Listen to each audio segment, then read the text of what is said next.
Pushkin. We spend hours deciding what to buy, but there's a split-second decision that can make or break a sale. Do you have the trust to hit buy now? Agentic commerce is testing that moment more than ever. And that's where PayPal comes in. With 25 years of checkouts, 400 million consumer accounts globally, and the benefit of purchase and seller protection, all of which make sure wherever a purchase starts, it ends with trust. Built for payments, growth, and agentic. PayPal Open, built for all business. Visit paypalopen.com. Purchase and seller protections on eligible transactions only. Terms apply. See paypal.com/risk-management for details. Liberty was never just a word. It has guided every American endeavor for the past 250 years. And now it takes form in a new way. The 2026 Semi-Quincentennial Coin and Medal Program from the United States Mint celebrates the founding ideals that have long shaped our coinage. Available 1 year only, this historic collection features new coin designs, limited edition releases, and reissues. Shop new official coins at usmint.gov/semiq. That's usmint.gov/SEMIQ. Whatever your goal, trade, show, giveaways, client gifts, or team gear, 4imprint has the promo products to match. With thousands of options, from apparel and drinkware to tech and totes, it's easy to find the right fit for your brand and budget, with standout choices at every price point. And with their 360-degree guarantee, you can be 4imprint certain your order will show up just right on time. Explore more at 4imprint.com. 4imprint, for certain. Midnight, June 5th, 1968. Robert F. Kennedy is running for the Democratic presidential nomination. He's just been declared the winner of the California primary. He's now the front runner. The White House is in his sights. I want to express my gratitude to my dog Freckles, who's been maligned. I don't care what they say about me, but when they start to attack my dog. I'm not doing this in the order of importance, but I also want to thank my wife, Ethel.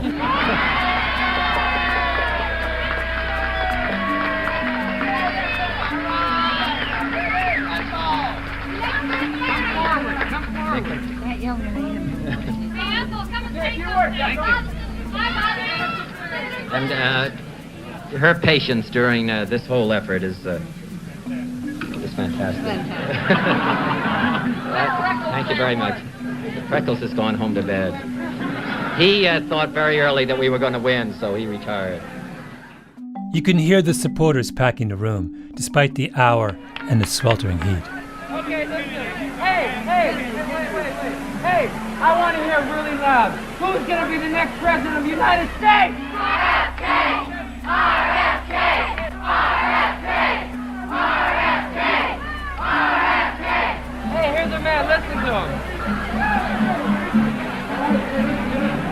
him. He leaves the stage, out to the kitchen, pauses to shake the hand of a busboy, and, out of nowhere, a young man emerges, holding a .22 caliber revolver. 8 shots. Boom, boom, boom, boom, boom, boom, boom, boom.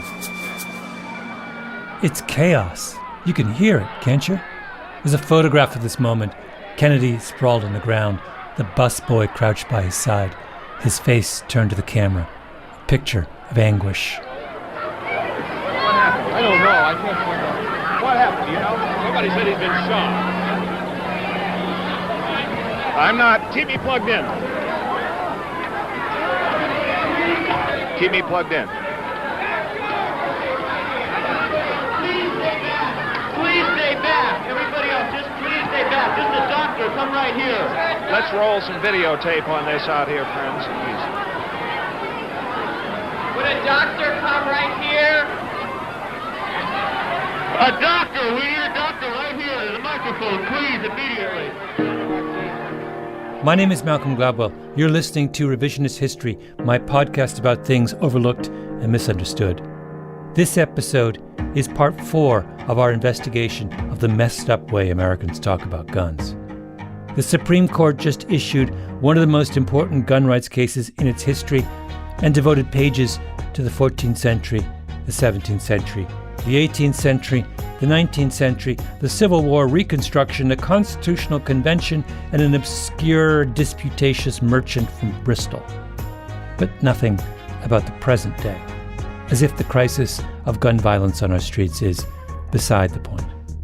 We get our ideas about guns from a television western written by screenwriters from Hollywood whose understanding of the American frontier is 100% backwards.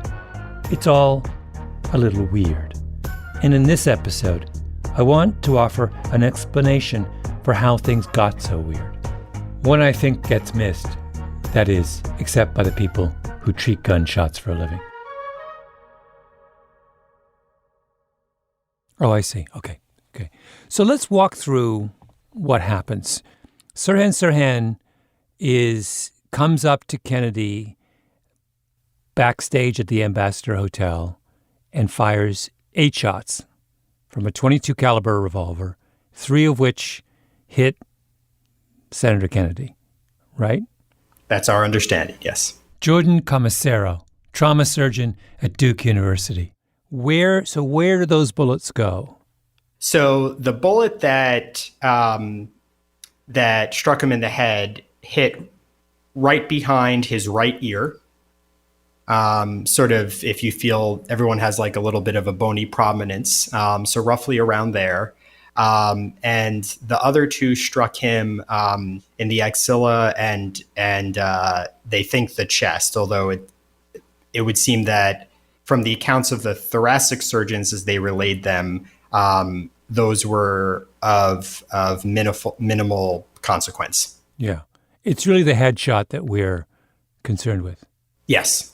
And have you, in your experience, ever, we'll come back to this, but I'm just curious whether you've ever treated an analogous gunshot wound to the head? Yes. You have? Yes. When a bullet strikes you behind the ear, what happens? Largely, these are mostly fatal injuries. By the next morning, Kennedy was dead. I want you to imagine what would happen if Kennedy were shot today. One of the iron laws of medicine is that the more you treat a condition, the better you get at curing it. Practice makes perfect. You develop your skills. You start to anticipate anomalies and variations. You're more motivated to try new ideas, introduce new techniques, develop new technologies. And nowhere is that iron law more in evidence in the United States than when it comes to the treatment of gunshot wounds. If you're an American trauma surgeon, you get a lot of practice.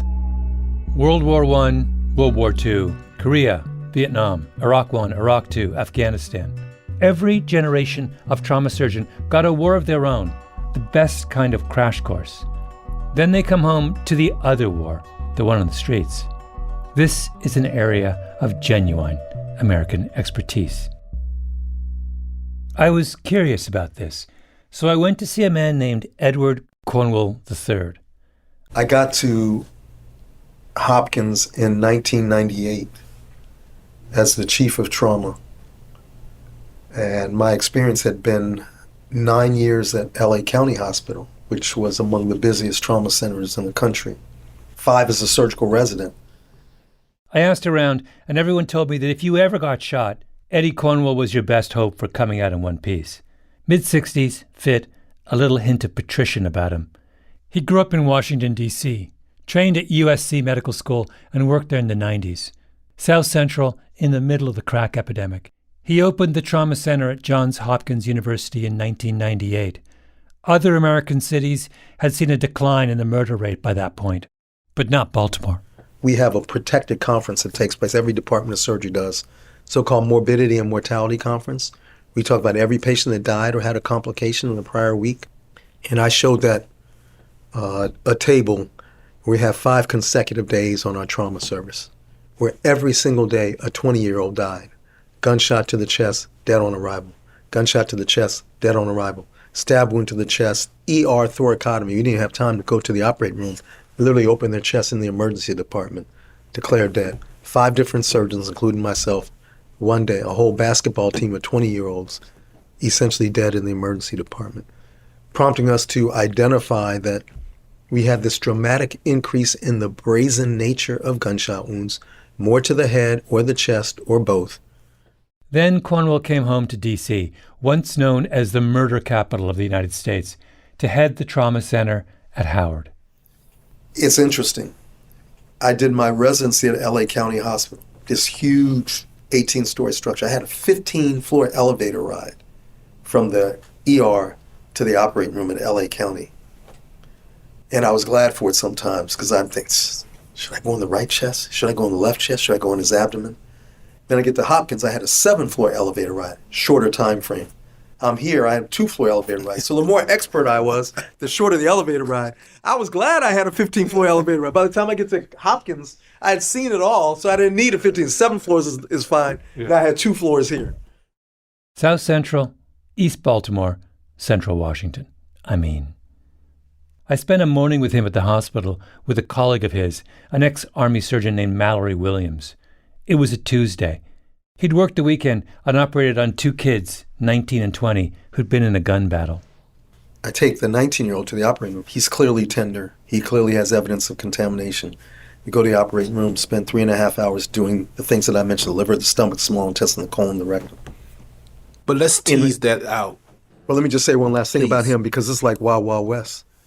In retrospect, it becomes obvious to me that one bullet enters here and goes through his stomach, his liver, his large intestine, and goes out here. Another bullet enters in his upper gluteus, buttocks, and goes across the abdomen and hits some small intestinal injuries, bounce off the pelvic. That bullet is deformed and lodges in his abdominal wall. But while he's treating the 19-year-old, he's worrying about the 20-year-old, because there must be something going on between the 2 of them, right? And now the 2 of them are in the same hospital. I made sure that the other kid doesn't go to the ICU where we typically put these patients, because I don't want the 2 families down there in our ICU. Sure. So we had them remote locations in the hospital from each other.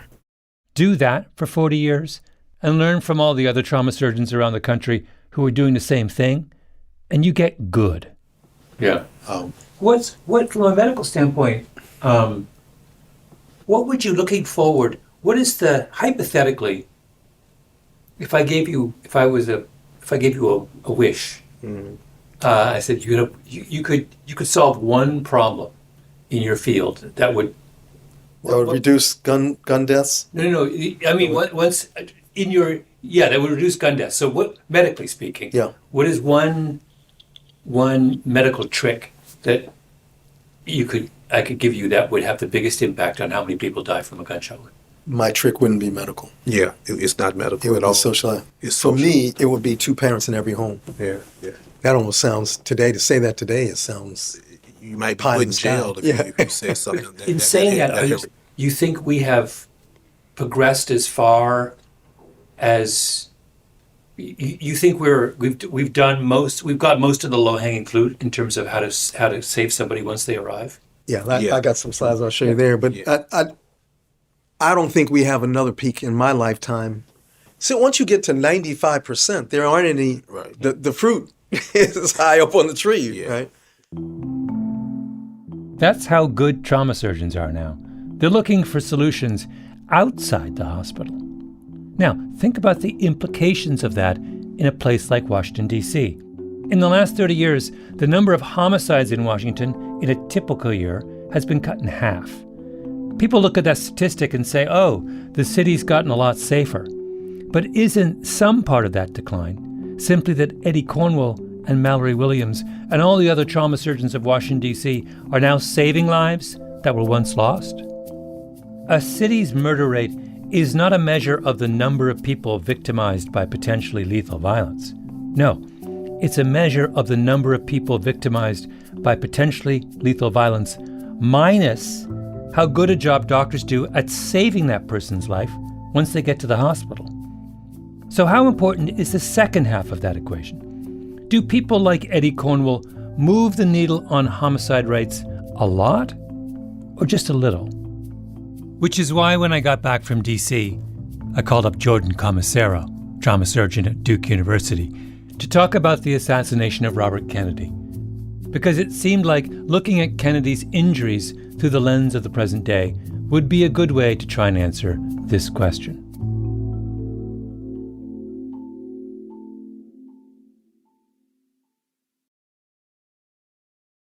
We spend hours researching products online and deciding what to buy, but there's a split-second decision that can make or break a sale.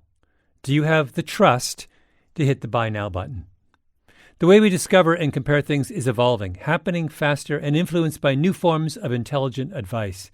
But the underlying trust question doesn't go away. If anything, it's more important than ever. That's where PayPal comes in. For more than 25 years, they've been a trusted way to pay.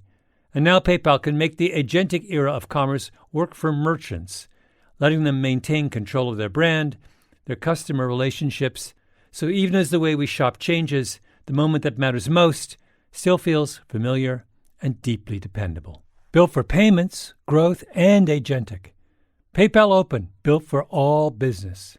Visit paypalopen.com to get started. Purchase and seller protections on eligible transactions only.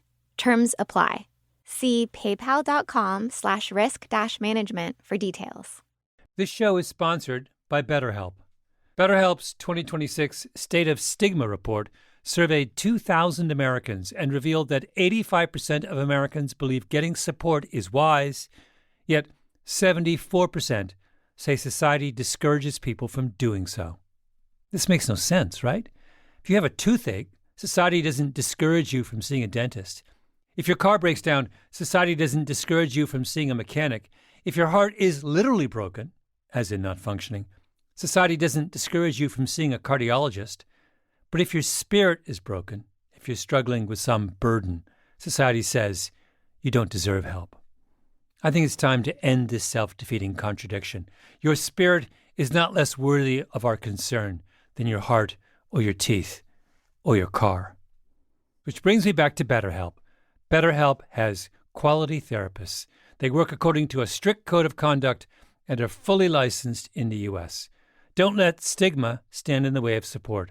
Start therapy with BetterHelp. Sign up and get 10% off at betterhelp.com/Gladwell. That's betterhelp.com/Gladwell. Liberty was never just a word. It has guided every American endeavor for the past 250 years. And now it takes form in a new way. The 2026 Semi-Quincentennial Coin and Medal Program from the United States Mint celebrates the founding ideals that have long shaped our coinage. Available 1 year only, this historic collection features new coin designs, limited edition releases, and reissues. Shop new official coins at usmint.gov/semiq. That's usmint.gov/SEMIQ. There is a long tradition among trauma surgeons of speculating about which famous shooting of a political figure would have turned out differently, given today's medical know-how. If you flip through trauma surgery journals, you can find all kinds of examples.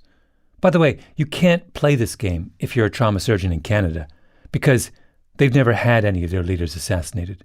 Or England, because they've had just one. France had one president stabbed to death in 1894, and in 1932, President Paul Doumer was gunned down by a Russian anarchist. Germany? Not really. No one major, unless you want to count the killing of the foreign minister in 1922. But in the United States, you can play this game for days. You've got Abraham Lincoln in 1865, shot to the head from a .44 Derringer pistol. Does he live today? A couple of years ago, a group of neurosurgeons at Brigham and Women's Hospital in Boston re-examined his autopsy records and concluded, probably not. It was the worst kind of head injury. What about James Garfield, 20th President of the United States? Shot twice. The second bullet hit him in the back, missing the spinal cord and embedding itself behind his pancreas.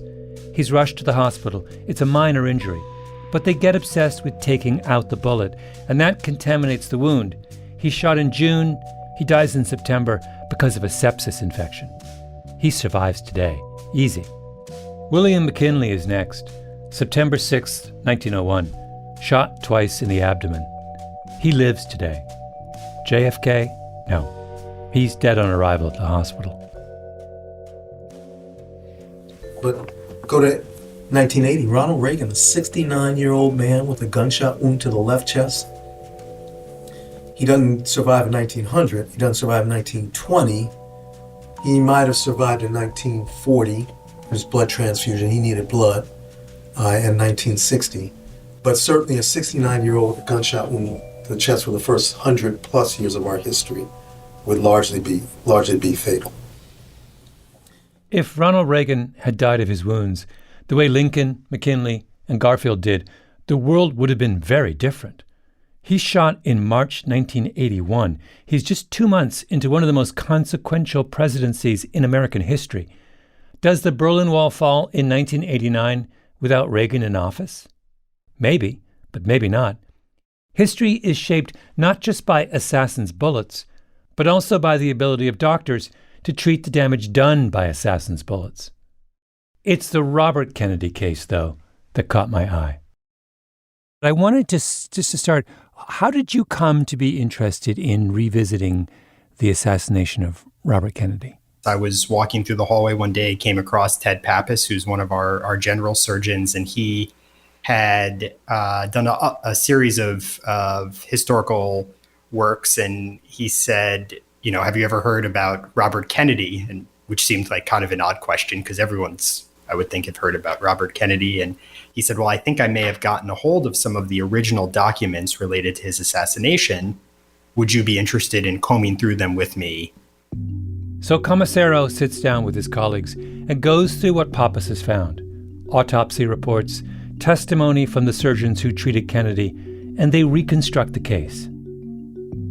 So walk me through what happens to him after he's shot. Yeah, so, I've always sort of envisioned this chaotic scene where, his limited security and his chief of staff went and sought the assistance of the available physicians. He's lying on the ground in the kitchen of the Ambassador Hotel. Today they would be Secret Service protection, contingency plans, an ambulance on call. There was nothing like that in 1968. For bodyguards, Kennedy has 2 celebrity athletes, the football player Rosie Greer and the Olympic gold medal decathlete Rayford Johnson. No one is prepared for this kind of emergency. And then this is sort of where the senator then gets unlucky. And where a lot of victims get unlucky is he is taken to sort of the closest hospital, but not necessarily the facility that's best equipped to care for someone who had been shot in the head. Kennedy gets taken to Central Receiving Hospital on 6th Street, just west of downtown. They stabilize him there, but they don't have a neurosurgeon, so he has to be retransported to Good Samaritan Hospital, just off Wilshire. And what did that mistake cost him? How much time? I calculated in the paper. Let me double check.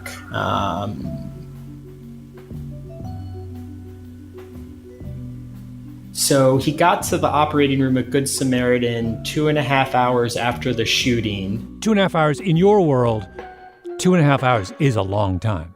Is a very long time. Yeah. So he gets to Good Samaritan, and what happens?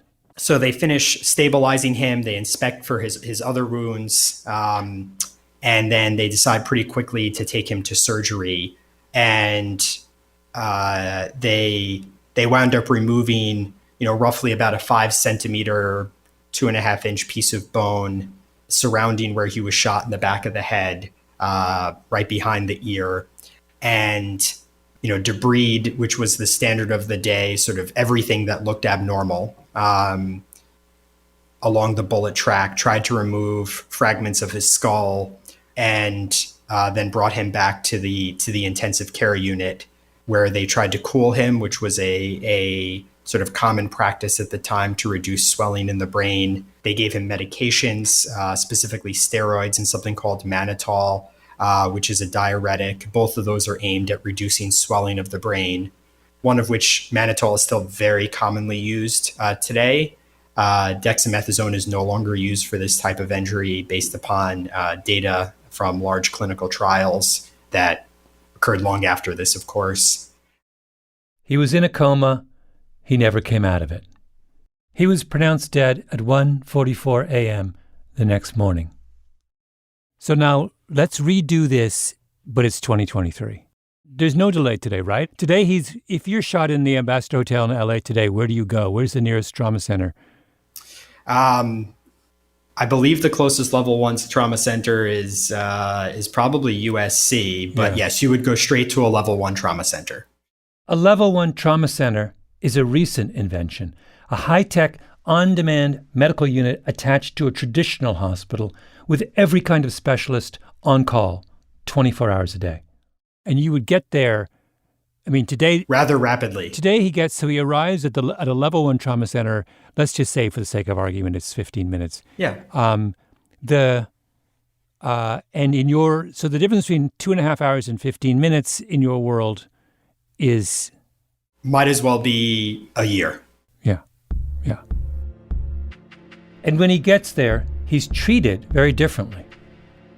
So at Duke, the neurosurgery team that's in the hospital, which is for us always a resident and potentially always a faculty member, the rest of the trauma team would be paged ahead of time and waiting for the patient when they arrived in the resuscitation bay. Kennedy got an X-ray once he arrived, a one-dimensional image that made it hard for the surgeons to know exactly where his bullet was.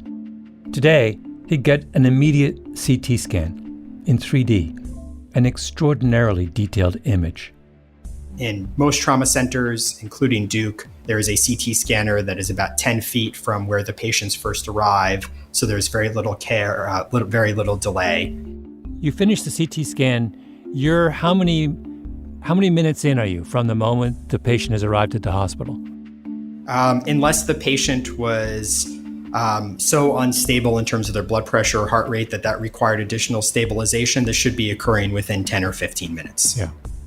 Commissario began to talk through the difference between how a brain injury like Kennedy's was treated in 1968 versus today. He gave me close to an hour of technical description, step by step.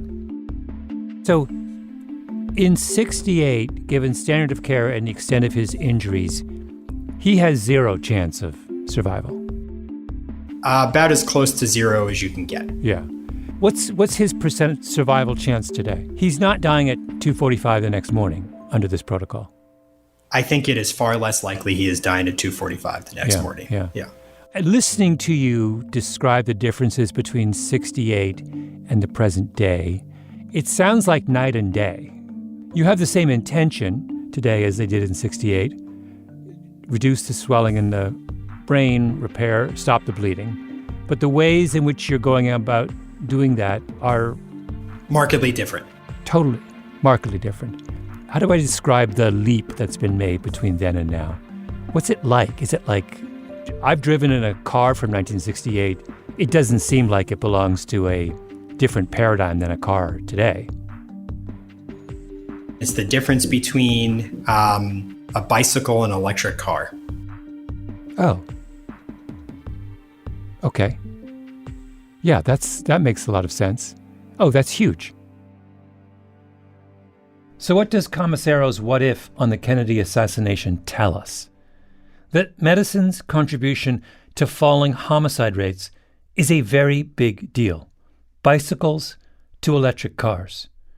Here's a back-of-the-envelope calculation on how big this effect is. A group from the University of Massachusetts in 2002 estimated improvements in trauma care probably lower the death rate from serious injury about 2.5 to 4% a year. So, if nothing else changes, if there's still just as many would-be murderers walking around, that's how much your murder rate is going to fall every year on its own. Let me quote to you from their conclusion. Compared to 1960, the year our analysis begins, we estimate that without these developments in medical technology, there would have been between 45,000 and 70,000 homicides annually the past 5 years, instead of an actual 15,000 to 20,000. Those estimates are insane. If doctors hadn't upped their game, the number of Americans being murdered every year in the United States might be as much as 3 or 4 times higher than it is now. Here's another example. It's from the Trauma Center at the University of Tennessee Medical Center in Memphis, a city with a pretty serious homicide problem. The Memphis trauma staff looked at every gunshot wound their hospital had treated from the mid-1990s to 2015. And what they found is that every way you look at it, gun violence in Memphis got worse in that period. The number of gunshot wounds they saw increased. In fact, the number went up 59% just between 2010 and 2015. The severity of the wounds they saw got worse. The number of people being wheeled in with multiple gunshot wounds more than tripled. In absolutely every sense, the patients coming into that hospital in those years showed that Memphis was becoming a dramatically more dangerous place.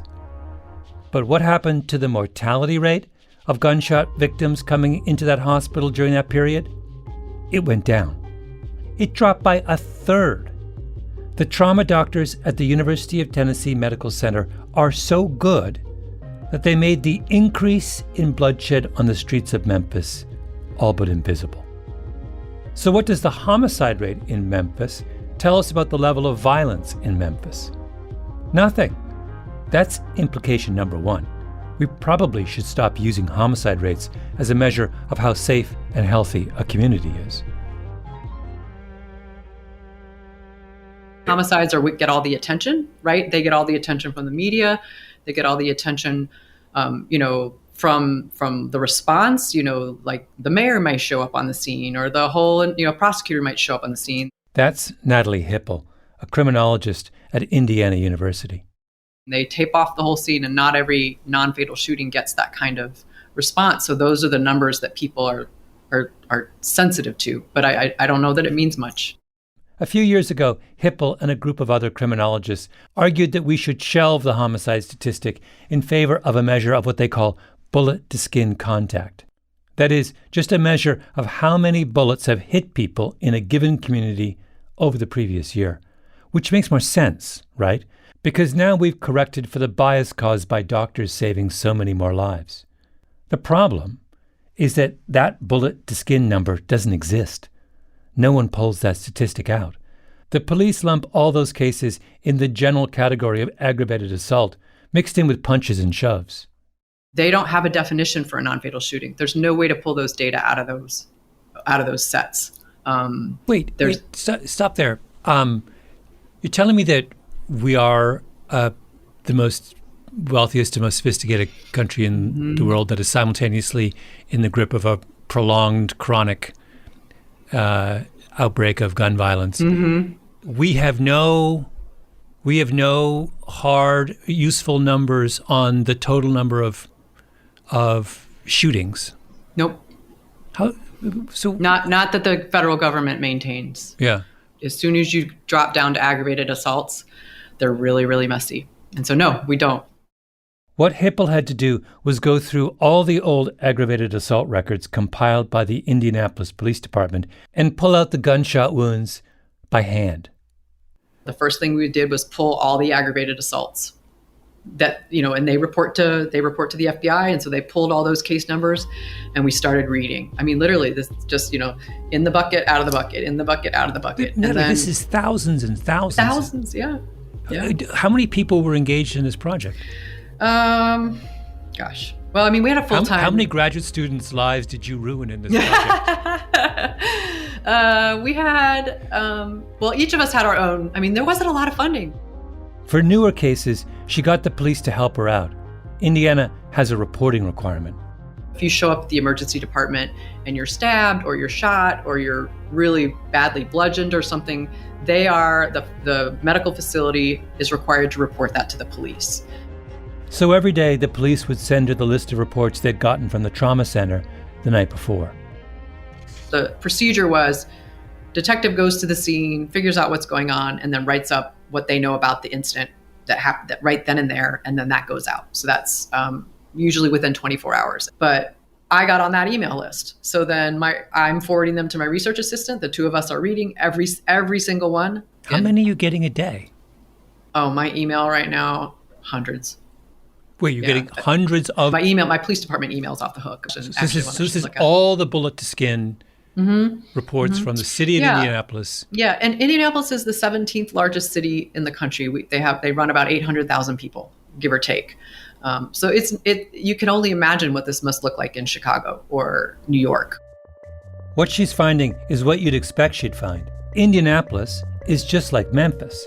The curve for bullet-to-skin contact is going one way, and the curve for homicides is going another. But the whole thing is absurd, right? In the hospitals of Indianapolis, the trauma surgeons have marshaled the very finest of 21st century technology and spent millions upon millions of dollars to save every last life they can. But does the city know whether gun violence is going up or down? Sure, but only because Natalie Hipple and her graduate students are going through their emails every morning. Yeah. One last question. I don't mean this in a disparaging way. The way you describe your work sounds insanely depressing. Thank you for acknowledging that. It is depressing. I've started checking in on grad students. I'm like, you're going to read when I hire them, I'm like, this is not, something that you have, over coffee and donuts and do your work, right? It's going to change your mood. Which brings us to the second implication of the homicide equation, which is that maybe these two things, how good the doctors are and how lackadaisical the rest of society's response to the problem has been, are connected. Economists love to talk about moral hazard. I'm sure you've heard that phrase. Its formal definition is the lack of incentive to guard against risk where one is protected from its consequences. Someone lives in a flood zone, you subsidize their flood insurance, so what happens when their home is washed away?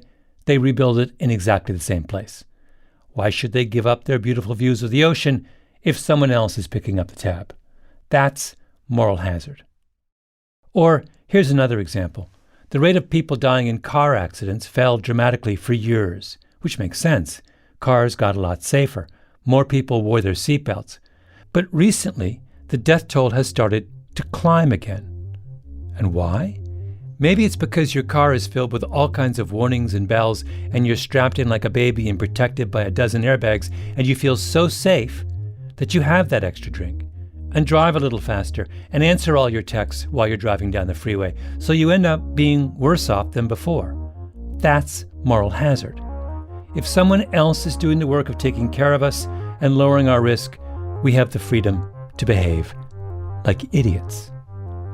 I said at the beginning of this series that I wanted to explain why the way we talk about guns is so messed up, why the Supreme Court makes such ridiculous rulings, why gun control advocates push ideas that are so beside the point. And I think a big part of the answer is moral hazard. Moral hazard is indifference. It is the freedom purchased by other people's hard work. Doctors have become so skilled, have taken the problem of treating the wounded so seriously, have deployed every inch of their ingenuity in trying to keep the wounded alive, but the rest of us are free to fiddle while Rome burns.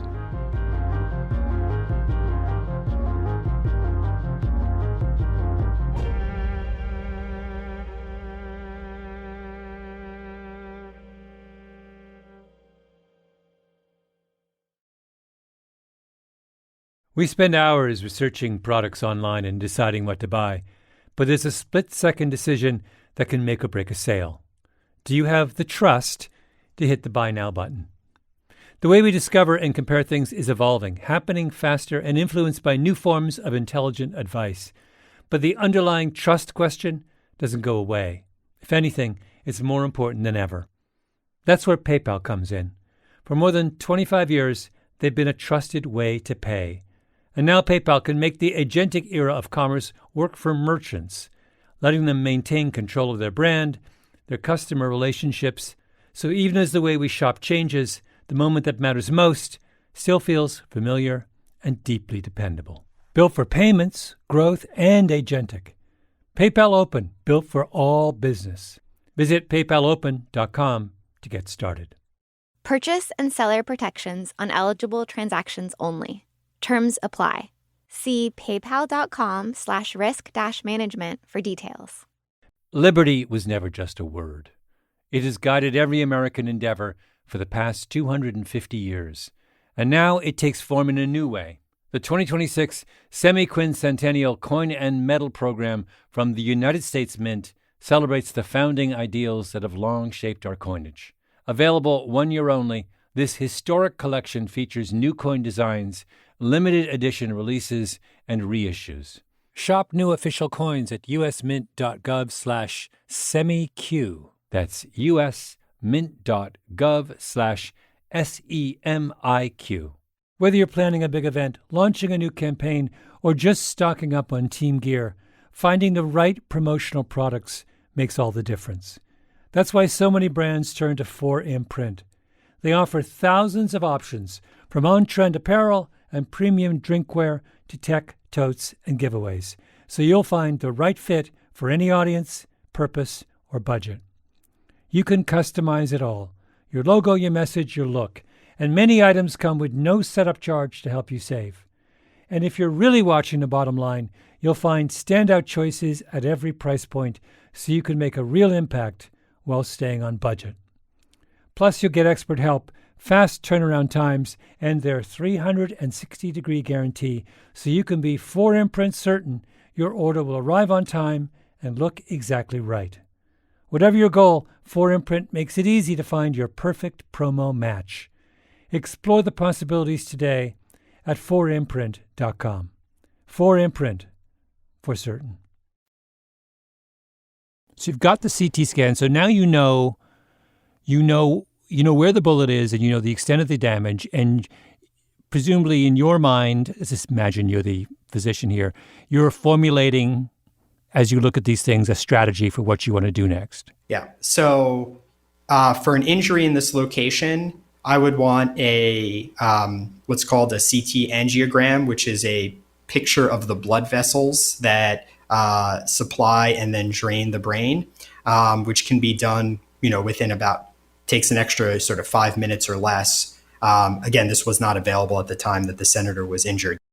Kennedy's brain is flooded in blood, but today, Commissaro would have a sense of where the damage is, and he would call for help.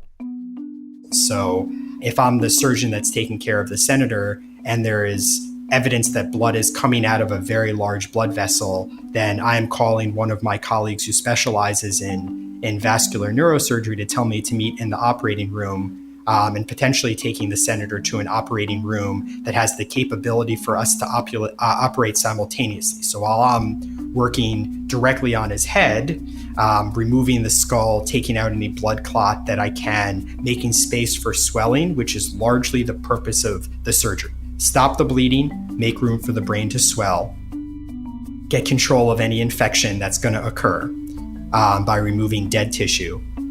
Then at the same time, my partner could be accessing the blood vessels through either the wrist or the groin, kind of like how a heart catheterization takes place, except you don't stop at the heart, you go up to the brain to try and either block off extensive bleeding if you can't salvage the blood vessels, or salvage the blood vessels from the inside out. So keep going. So you've brought in this specialist to deal with the blood vessel while you are removing parts of the skull and dead tissue. Yep. What happens next?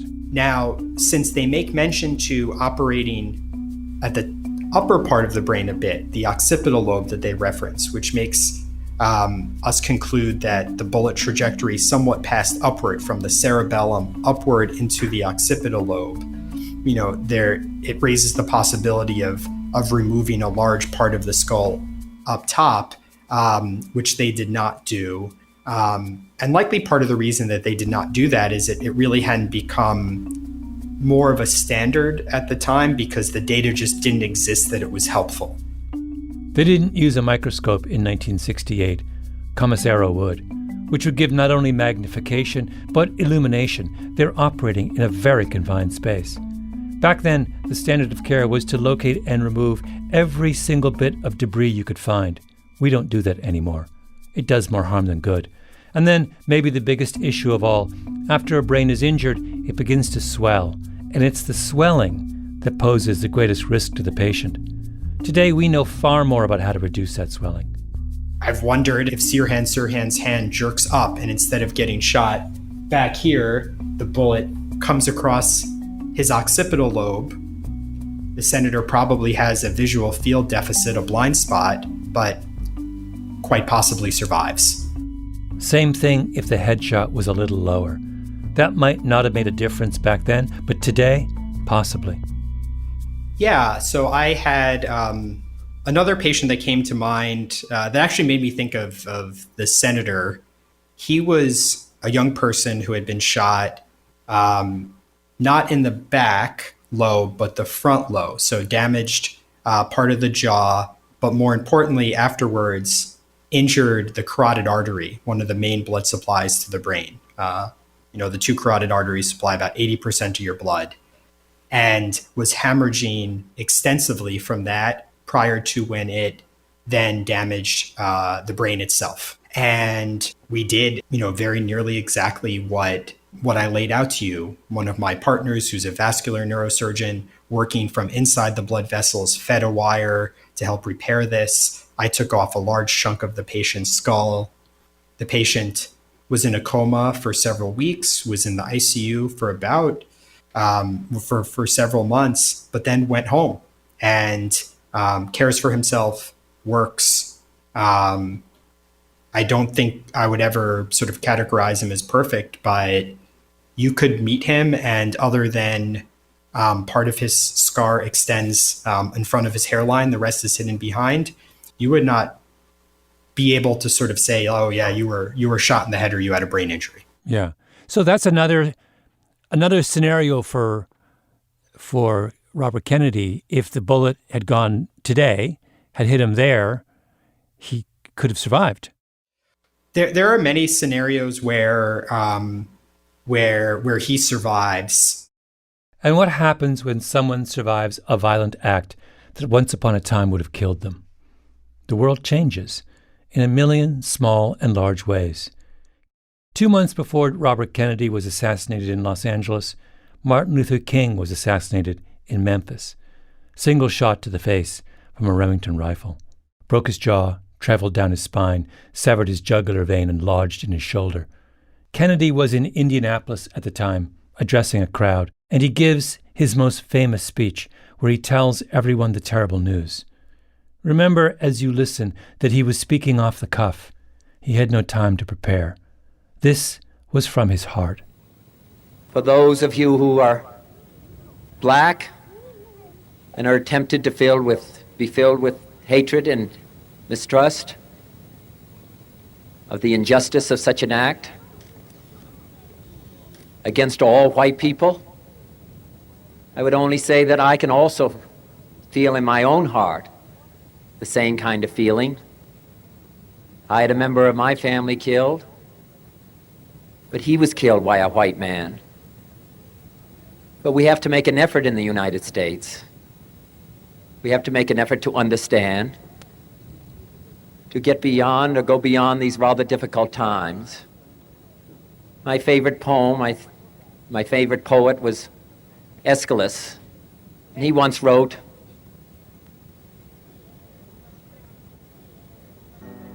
even in our sleep, pain which cannot forget falls drop by drop upon the heart, until in our own despair, against our will, comes wisdom through the awful grace of God. We had someone who might have been president who could quote Aeschylus from memory. And then Kennedy issued a challenge for the country to do something about the violence tearing us apart. But I think only the doctors were listening. What we need in the United States is not division. What we need in the United States is not hatred. What we need in the United States is not violence and lawlessness, but is love and wisdom and compassion toward one another, and a feeling of justice toward those who still suffer within our country, whether they be white or whether they be black.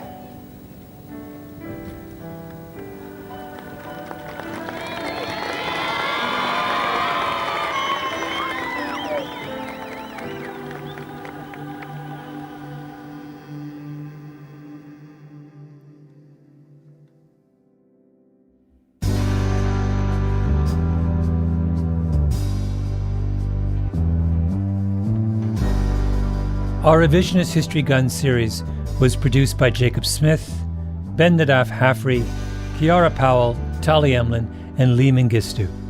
We were edited by Peter Clowney and Julia Barton, fact-checking by Arthur Gompertz and Cashel Williams.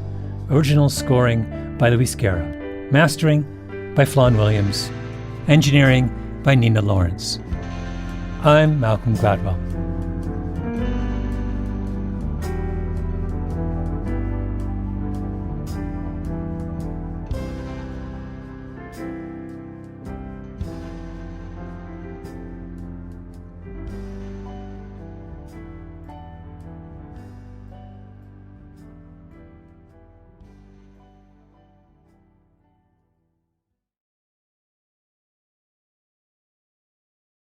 We spend hours deciding what to buy, but there's a split-second decision that can make or break a sale.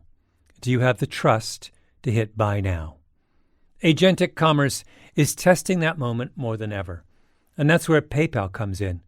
With 25 years of checkouts, 400 million consumer accounts globally, and the benefit of purchase and seller protection, all of which make sure wherever a purchase starts, it ends with trust.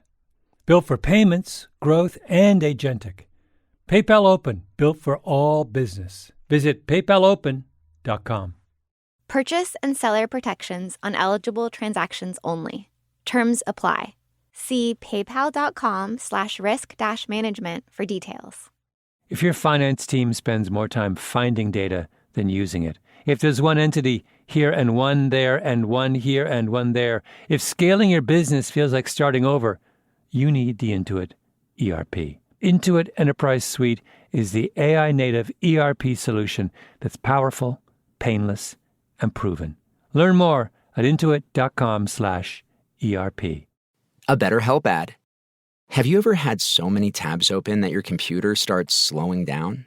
10 for work, 5 for family, 1 for that thing you've been meaning to figure out. 20 more are running quietly in the background. Life can feel like that too. According to BetterHelp's 2026 State of Stigma report, 85% of Americans say getting support is a smart thing to do. Yet 74% say society still discourages people from asking for help. And more than 3 in 4 Americans reported symptoms of anxiety or depression in the past 2 weeks. Therapy can help you sort through what's taking up space and attention. With BetterHelp, you can connect with a licensed therapist online on your schedule. You'll be matched based on your needs, and you can switch therapists anytime. In fact, 69% of BetterHelp users showed meaningful improvement in anxiety and depression. Maybe it's time to close a few tabs. Visit BetterHelp.com. That's better, HELP.com.